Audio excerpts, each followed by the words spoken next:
The Mars orbiter mission was successful last week, and since then there have been so many incredible facts that have come out. It was made in $74 million, that it was cheaper per kilometer than an auto rickshaw, that it was cheaper than what Hollywood took to make a movie about going to space.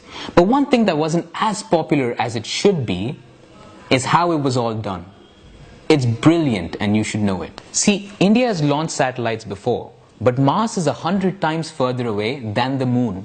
You need an incredible amount of thrust to get it directly from here to there, and the US did that. They made a super powerful launcher that can do the job. Since our satellite was a little lighter than theirs, we tried to do it a little differently. We thought instead of making a new powerful launcher, we have an old launcher that is not that powerful, but what can we use along with it that is available for cheap that can get us all the way there? We used gravity to make it happen. Because nothing is cheaper than free. Wait, what? We use gravity to get away from the grip of gravity? That's exactly what makes it interesting. So we use something called the interplanetary slingshot to get it all the way there. We use Earth's gravity to gather speed, the Sun's gravity to travel, and then Mars's gravity to get closer to it. You beautiful, beautiful people at ISRO. And that's not even the most impressive part. The most impressive part is that the entire program was developed and built right here. Just to put that in perspective, America still uses Russian equipment. Japan tried to build their own and their mission failed. China used Russian equipment and they couldn't get off the launch pad. And young ISRO quietly did it all on its own. India is innovating. It's about time we stop talking about inventing the zeros and Aryabhatta and Vedas. India is innovating now, and you should know about it. As we speak, there are laboratories in India where there's heavy research going on in nuclear technology. We're trying to find a way to use thorium, which is abundantly more available than uranium, as an energy source.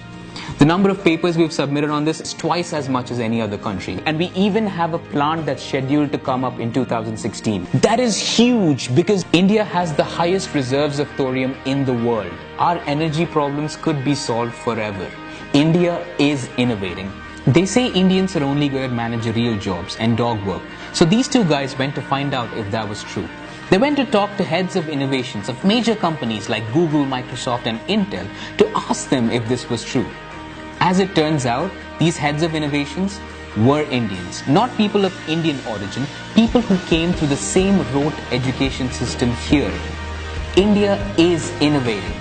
750 multinational companies have set up their research and development offices in India. Research and development, the core of their innovation, not call centers, not data feeding, research and development.